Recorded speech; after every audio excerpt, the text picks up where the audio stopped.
और मैं कई बार इस बात को कह चुका हूं, एक तो देश इस बात को दिमाग से निकाल दे कि सुप्रीम कोर्ट इज सुप्रीम। कोई सुप्रीम नहीं है इस देश में देश की जनता के अलावा। डेमोक्रेसी में सुप्रीम होती है देश की जनता। India is a democracy. अगर सुप्रीम कोर्ट गलती करती है, सरकार षड्यंत्र करती है, लोगों को राजी करके या इस बहाने से रेगुलेशन लाके और फिर उसमें चोर को कहे लग जा, शाह को कहे जग जा, यानी चोर को कहे चोरी कर ले और जिसके घर में चोरी होनी फिर उसको बता दे चोर घुस गया, तो इसी तरह का खेल है ये यूजीसी रेगुलेशन। पढ़ाने वहां आरक्षण लागू नहीं है। मोहतरमा कितने कॉन्फिडेंस के साथ पेश कर रही थी चीन के कुत्ते को, तो चीन का ही कुत्ता आएगा। जब हमारे साइंटिस्ट सोनम वांगचुक रहेंगे जेल में तो कौन कुत्ता आएगा। आइडेंटिटी बेस्ड डिस्क्रिमिनेशन, ये सारी डिस्क्रिमिनेशन को काउंटर करने के लिए लाया गया था, लेकिन जातिवादी मीडिया ने और जातिवादी लोगों ने इस पूरे डिस्कोर्स को सिर्फ कास्ट के मुद्दे पे सेंट्रिक किया ताकि वो इस मुद्दे को डिफीट कर सके।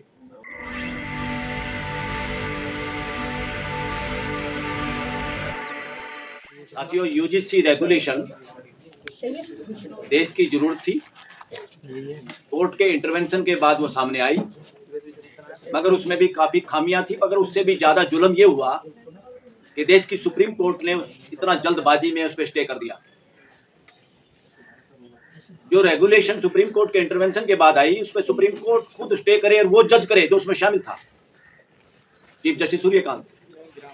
तो अब देश को ये सोचना और ये वेट करने की जरूरत बिल्कुल नहीं है। अगर कॉन्स्टिट्यूशन का वायलेशन होता है, कॉन्स्टिट्यूशन इक्वालिटी की बात करता है जिससे पूरा देश सहमत है, देश की आवाज है, मगर 75-80 साल के बाद भी क्या वजह है कि कुछ थोड़े से मीडिया के लोग इतने चिल्लाए और सुप्रीम कोर्ट ने बहुत जल्दबाजी में उसी जज के शामिल होने में जो बेंच का हिस्सा था इस रेगुलेशन को लाने में, वो स्टे करते हैं। तो बड़ा क्वेश्चन मार्क अब सुप्रीम कोर्ट पे भी है और सरकार पे, दोनों पे। और मैं कई बार इस बात को कह चुका हूं, एक तो देश इस बात को दिमाग से निकाल दे कि supreme court is supreme.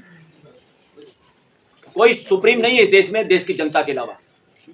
Democracy में सुप्रीम होती है देश की जनता। India is a democracy.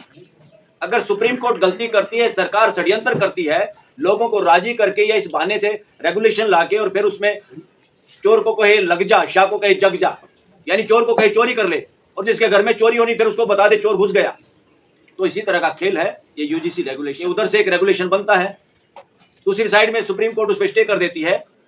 और कितने इंपॉर्टेंट केस है इस देश के अंदर जो कॉन्स्टिट्यूशन बेंच को सुनने चाहिए, बड़े बेंचों को सुनने चाहिए, वो पेंडिंग है, उनको सुना नहीं जा रहा।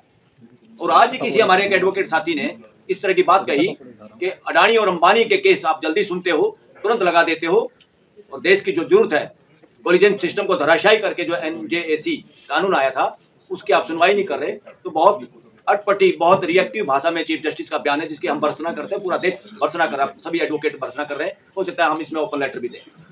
तो साथियों, देश का कॉन्स्टिट्यूशन ना लागू करना सबसे बड़ा अपराध है। इस अपराध में सरकार शामिल है, इस अपराध में सुप्रीम कोर्ट शामिल है।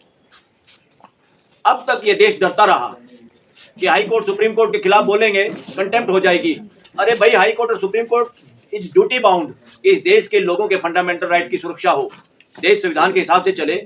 अगर सरकार पार्लियामेंट गुंडागर्दी बदमाशी करती है तो it is the sole duty of high court and supreme court, यानी कॉन्स्टिट्यूशन जो कोर्ट है उनकी ड्यूटी है कि उसको इस तरह से लागू करवाएं। आप मूक दर्शक नहीं बने रह सकते, आप मूक दर्शक नहीं बने रह सकते, आप सरकार के इशारों पे नाच नहीं सकते। अगर ये दोनों काम करते हैं तो आप अपराधी हैं देश के, तो संविधान के भी अपराधी हैं। संविधान के साथ छेड़खानी करना, संविधान को इम्प्लीमेंट नहीं होने देना या उसका मजाक उड़ते हुए देखना, ये सुप्रीम कोर्ट और हाई कोर्ट की सबसे बड़ी गलती है। मैं इसको गुंडागर्दी मानता हूँ, जुडिशियल गुंडागर्दी है देश के अंदर।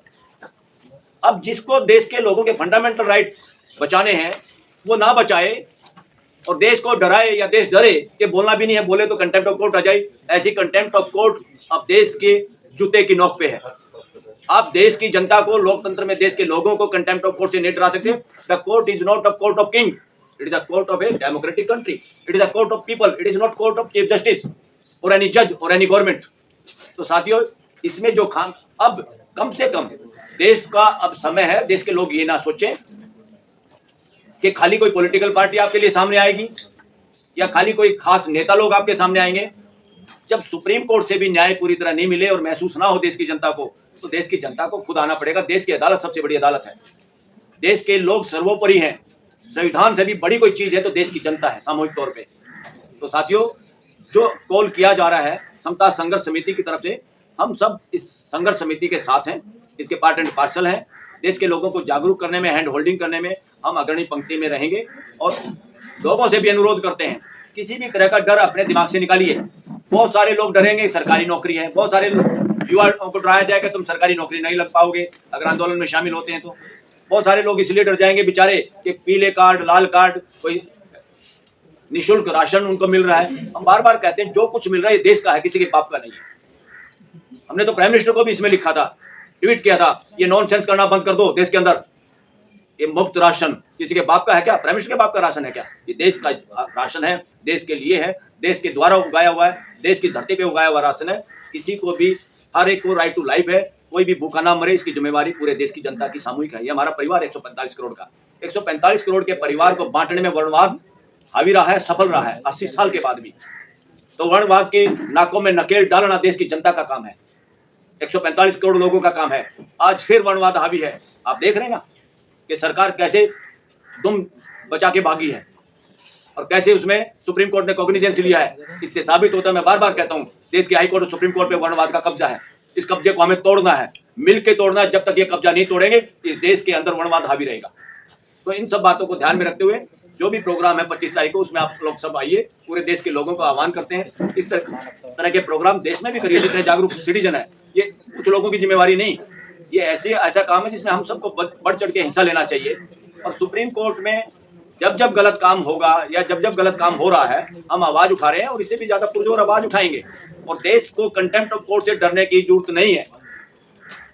कॉन्स्टिट्यूशन का जहां उल्लंघन हो रहा है, जिसकी सुरक्षा सुप्रीम कोर्ट नहीं कर सकती, वहां देश के लोगों की ड्यूटी है, ये उनका ड्यूटी को क्या कहेंगे हम हिंदी में, कर्तव्य है कि ऐसी कोर्ट के खिलाफ बोले। तो इसलिए हमने कहा था, अब तक तो ये कह रहे थे ना, वो कोर्ट चोर गद्दी छोड़, अब नारे की जरूरत है, न्याय चोरो कुर्सी छोड़ो। तो इसके लिए भी तैयार है देश। Thank you very much.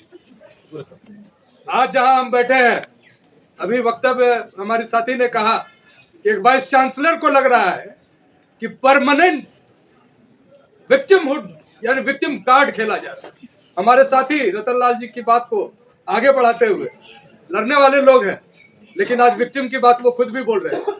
और आज मैं श्रद्धा सुमन अर्पित करता हूं समरवीर सिंह को, जो इसी कॉलेज के ओबीसी प्राध्यापक थे, जिनकी नियुक्ति में इतनी बड़ी घालमेल हुई कि उनको आत्महत्या करनी। यह हिंदू कॉलेज देश के अति विशिष्ट विश्वविद्यालय के विशिष्ट कॉलेज में एक आता है।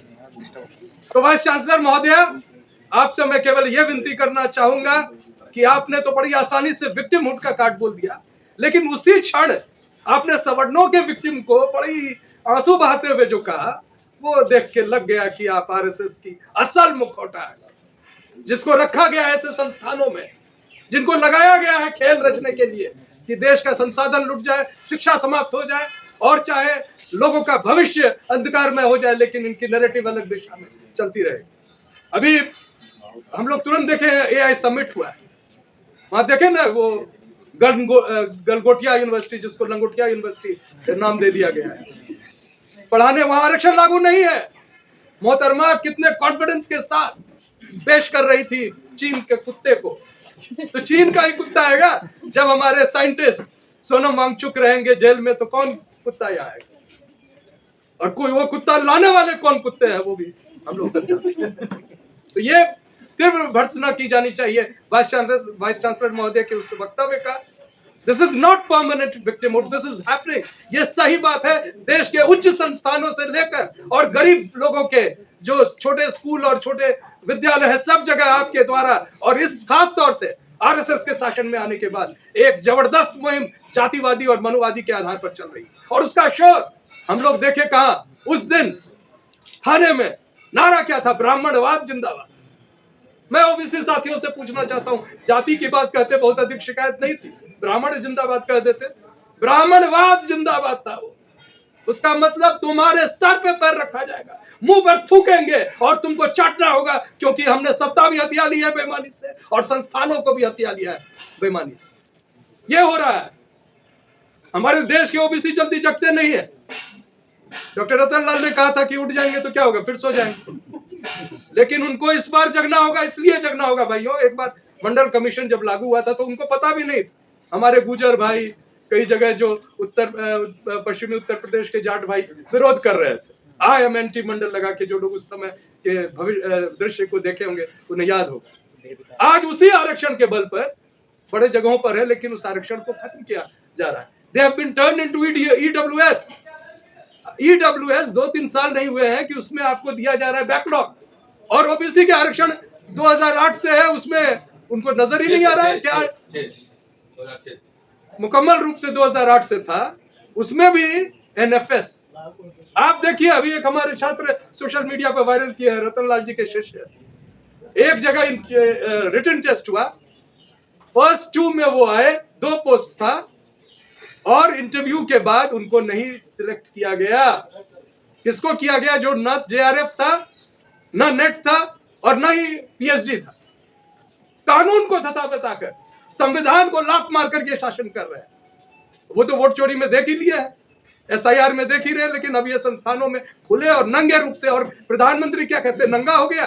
खुद जो एप्स्टीन फाइल में लिपट के अपने आप को भी नहीं बचा पा रहा है, वो क्या बोलेगा? देखो, उसकी तो मंत्री जो है वो हरदीप सिंह पुरी, इसी कॉलेज का पढ़ा हुआ है जहां हम बैठे हुए हैं, हिंदू कॉलेज का, और उसका बेशर्मी से देखिए इंटरव्यू पर इंटरव्यू गोदी मीडिया में चल रहा है। क्या बोलता है? बच्चियों के चित्कार को बोलता है अंडर एज वुमेन का शिकायत।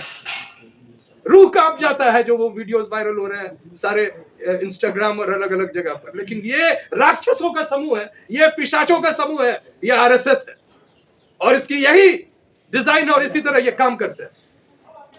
मैं बताना चाहूंगा कि कांग्रेस पार्टी रोहित एक्ट की बात की, कर्नाटक में ये एक्ट लागू हो गया, लेकिन आश्चर्य होगा आपको जान के, कांग्रेस पार्टी के ही किसी दूसरे राज्य की इकाई ने इसका विरोध कर दिया। आप जाति के बाहर नहीं निकल पा रहे। राहुल जी सड़कों पे है, और आप क्या कर रहे हैं? एक स्टेट का इकाई UGC इक्विटी रेगुलेशन ऑफ 2026 का ऑफिशियली विरोध किया, and Congress party has not given official stand in its favour. जबकि अभी तुरंत डॉक्टर रतन लाल भी बताया, और मैं भी आपको बता रहा हूं कि ये घोषणा पत्र में शामिल है। तो वहां तो कांग्रेसी होने से ऊपर हम मनुवादी है, ऐसी महिला बात आ रही कांग्रेस भी विरोध कर रही है। तो आखिरी में मैं आपको बताना चाहूंगा कि हमारे लिए ये विषय महत्वपूर्ण है। मैं सीधे विजयवाड़ा से आज अभी इसी के लिए आपसे मुखातिब होने के लिए पहुंचा हूं, क्योंकि मैं समझता हूं कि हमारे पिछड़े वर्ग में जो अब अंगड़ाइयां लोग लेने लगे, पूरे बिहार में 5 जिलों में 9 मार्च को एक जबरदस्त विरोध होने वाला है, और इसके पहले वहां पर जहां से मैं आता हूं, मधेपुरा, सहरसा, सुपौल और दरभंगा में मशाल जुलूस निकल चुका है, दोबारा निकलेगा। रोज सड़कों पे रहेंगे, और तुम्हारे इस खेले को हम खेलने के लिए तैयार हैं, इस चुनौती के लिए तैयार है। 25 फरवरी को जो कॉन्स्टिट्यूशन क्लब ऑफ इंडिया, उसमें तो जरूर आए, लेकिन साथ और एक मैं सूचना दे रहा हूँ कि रामलीला ग्राउंड भी हम बुक कर रहे हैं। अगर आप में दम है, मेरे OBC छात्रों और छात्राओं और प्रोफेसर और जो सामान्य नागरिक हैं, जो इस देश के संविधान के प्रति चिंतित हैं, आप आए और अपनी बात वहां रखें। जय संविधान। यहाँ पर UGC एक्ट 2026 के बारे में बात कर रहे हैं, और इसकी मैं व्यक्तिगत तौर पर विक्टिम रही हूँ। 1992 जब मैं अपने कॉलेज डेज की बात करती हूँ, तो यहाँ पर पहले यूनिवर्सिटी ग्राउंड में जाकर फॉर्म सबमिट करने होते थे उस टाइम पे, और कई सारे ब्राइट स्टूडेंट्स ऐसे थे जो फॉर्म भरते थे और अपनी प्रायोरिटीज़ जो हैं कॉलेजेस की देते थे, लेकिन उन्हें कॉलेजेस जो है वो इतनी दूर दे दिए जाते थे कि उनके लिए वहाँ तक पहुँच पढ़ना मुमकिन नहीं होता था। जैसे मैंने यहाँ पर सेंट स्टीफेंस और हिंदू प्रायोरिटी भरा था इंग्लिश ऑनर्स के लिए। उस टाइम इंग्लिश ऑनर्स के लिए जो क्राइटेरिया था वो था कि आपका मेन सब्जेक्ट में 60% आना चाहिए, और ओवरऑल जो है 55% एग्रीगेट होना चाहिए। मेरा 67% एग्रीगेट था, और मेरे जो नंबर थे वो 71% थे। बावजूद उसके मुझे यहाँ पर हिंदू या सेंट स्टीफेंस न देकर इन लोगों ने पास कोर्स, उस टाइम बोला जाता था BA प्रोग्राम को, तो वहाँ पर मेरा इन्होंने नंबर निकाल दिया, और फोर्सफुली मुझे वहाँ पर एडमिशन लेना पड़ा क्योंकि उतनी नॉलेज नहीं थी। तो मैं चाहूँगी कि ये जितनी भी बातें हो रही हैं यहाँ पर दिल्ली में, ये सिर्फ हम लोगों के बीच में होकर ग्रास रूट लेवल तक जाएं, ताकि लोगों को इस बारे में अवेयर किया जा सके कि ऐसा एक्ट आ रहा है और आप इसका जो है फ़ायदा उठा सकते हैं। मेरे टाइम में मुझे इन सब चीज़ों की नॉलेज नहीं थी, तो इसलिए जहाँ मेरा मतलब एडमिशन होना चाहिए था हिंदू कॉलेज या सेंट स्टीफेंस कॉलेज जैसे प्रेस्टिजियस कॉलेजेस में, वहाँ मैं दौलत राम कॉलेज जैसे पास कोर्स मैंने वहाँ से किया। तो आप समझ सकते हैं इस तरीके से अगर किसी स्टूडेंट के साथ होता है तो उसका मनोबल टूटने के साथ साथ जो है उसका करियर का शेप जो है वो बिल्कुल डिफरेंट हो जाता है। तो इन सब बातों को मैं समझती हूँ कि स्टूडेंट्स के बीच में भी लेकर जाना चाहिए और स्टूडेंट्स को बताना चाहिए कि इस तरीके से आप किन किन चीज़ों से आप फ़ायदा उठा सकते हैं। और दूसरी बात यह है कि रतन जी की जीवन संगिनी होने के नाते भी मैं बहुत चीज़ें झेलती हूँ। हम लोग सिर्फ हमेशा व्यक्ति की बात करते हैं, जबकि व्यक्ति के ऊपर जो भी चीज़ आती है उसका इफेक्ट जो है वो पूरे परिवार के ऊपर पड़ता है। परिवार भी उतना ही ट्रॉमेटाइज होता है जितना कि पर्सनल तौर पर वो व्यक्ति होता है जिसके साथ ये सारी चीज़ें होती हैं। तो सर के साथ जो भी कुछ होता है उस सब चीज़ों का फर्क जो है वो मुझ पर, बच्चों पर, हर तरीके से पड़ता है। तो इन सब चीज़ों के लिए मैं इसलिए बोलती हूँ कि ये जो एक्ट है ये इतना स्ट्रांग होना चाहिए कि इसकी खिलाफत करने वाले को सख्त सज़ा होनी चाहिए, जिससे कि एक परिवार भी जो है वो ट्रॉमेटाइज होने से बच सके। ये सिर्फ व्यक्ति की बात नहीं है, ये पूरे समाज, पूरे परिवार की भी बात है। तो इसीलिए मैं जो है यहाँ पर इस एक्ट का पुरजोर तरीके से समर्थन करती हूँ और मैं चाहूँगी कि इसके बारे में ग्रास रूट लेवल तक इन बातों को लेकर जाया जा सके। धन्यवाद। हमारे साथी संजीव है लॉ टीम। साथियों, जय भीम, जय मंडल, जय संविधान। यूजीसी रेगुलेशन 2026 के बारे में सबसे बड़ी भ्रांति यह है कि ये सिर्फ कास्ट बेस्ड डिस्क्रिमिनेशन को टैकल करने के लिए लाया गया है, जबकि असलियत इसके उलट है। असलियत ये है कि ये हर फॉर्म के डिस्क्रिमिनेशन, जो भी चीज़ें इनकम्पेटिबल विथ ह्यूमन डिग्निटी होंगी, उन सारी चीज़ों को टैकल करने के लिए है। जैसे रिलीजन बेस्ड डिस्क्रिमिनेशन हो, कास्ट बेस्ड डिस्क्रिमिनेशन हो, जेंडर बेस्ड डिस्क्रिमिनेशन हो, डिसेबिलिटी बेस्ड डिस्क्रिमिनेशन हो, या फिर जैसे रीजनल आइडेंटिटी बेस्ड डिस्क्रिमिनेशन हो, ये सारी डिस्क्रिमिनेशन को काउंटर करने के लिए लाया गया था। लेकिन जातिवादी मीडिया ने और जातिवादी लोगों ने इस पूरे डिस्कोर्स को सिर्फ कास्ट के मुद्दे पे सेंट्रिक किया ताकि वो इस मुद्दे को डिफीट कर सके। तो और इसकी ज़रूरत हमें क्यों है, ये सबसे ज़्यादा इसी चीज़ में रिफ्लेक्ट हो जाता है कि जब आप यूजीसी रेगुलेशन के विरोध करने वाले जो प्रदर्शन हैं उनको देखेंगे, उनमें हमारे माननीय प्रधानमंत्री के लिए जो भाषा और जो शब्द यूज किए गए हैं, हमारे शिक्षा मंत्री के लिए जो भाषा और शब्द यूज किए गए हैं, उससे आप एक इसकी बानगी देखते हैं कि कास्टिज्म कितना अंदर तक, कितने रग रग में लोगों के घुसा हुआ है। और उससे भी बड़ी चीज़, सोशल मीडिया में कुछ ऐसे भी पोस्टर्स दिखे हैं जिसमें लोगों ने कहा है कि हम हिंदू धर्म छोड़ने को तैयार हैं, कुछ लोग इस्लाम धर्म स्वीकार करने की तैयार कर रहे हैं, बट जाति छोड़ने को तैयार नहीं है। तो इसी से ये परिलक्षित होता है कि जातिवाद की जो ये मानसिकता है वो कितनी विकट है, कितनी डरावनी है, कितनी भयावह है। तो इसलिए इन तथ्यों के आधार पे मैं बहुत भरोसे से कह सकता हूँ कि सिर्फ ये रेगुलेशन नहीं, बल्कि इसकी जगह बाकायदा एक नेशनल एक्ट होना चाहिए। रेगुलेशन क्यों नहीं होना चाहिए, उसका आधार ये है कि ये रेगुलेशन यूजीसी द्वारा लाए गए हैं, जो सिर्फ यूजीसी के छत्र छाया में यूजीसी द्वारा जिन इंस्टीट्यूशंस के ऊपर एक्सरसाइज किया जाता है, सिर्फ उन्हीं पे ये लागू हो पाएगा। जबकि एक लार्जर जो हायर इंस्टीट्यूशंस है जैसे कि आईआईटीज हैं, आईआईएम्स हैं, उन पे ये लागू ही नहीं होता। जबकि अगर एक्ट होगा तो वो पूरे के पूरे इंस्टीट्यूशंस पे लागू होगा। और जैसा कि पूर्व के वक्ताओं ने, सभी माननीय प्रोफेसर्स ने आपके सामने ये रखा कि 25 फरवरी को हम कॉन्स्टिट्यूशन क्लब ऑफ इंडिया में एक समता संघर्ष समिति के बैनर तले एक देशव्यापी प्रेस कॉन्फ्रेंस आयोजित कर रहे हैं, कन्वेंशन आयोजित कर रहे हैं, जिसमें कि राजनेता, बुद्धिजीवी, professors, intellectuals, social activist, students, मतलब समाज के अमूमन हर तबके के लोग उसमें प्रतिभाग करेंगे। और जैसा कि प्रोफेसर सूरज मंडल सर ने बताया कि बिहार के भी कई जिलों में आने वाले 9 मार्च को भारी विरोध प्रदर्शन इस सुप्रीम कोर्ट के स्टे ऑर्डर के खिलाफ होने जा रहा है। तो आप सभी मीडिया के साथियों से हमारा निवेदन है, आग्रह है कि आप 25 फरवरी को जो कॉन्स्टिट्यूशन क्लब का हमारा कन्वेंशन है उसको आप कवरेज दें, जन जन तक हमारी बात पहुंचाएं। और इसके अलावा देश भर में जो भी प्रदर्शन हो रहे हैं इस इलीगल स्टे ऑर्डर के खिलाफ, उसको आप जन जन तक पहुंचाएं, सूचित करें सभी को। धन्यवाद।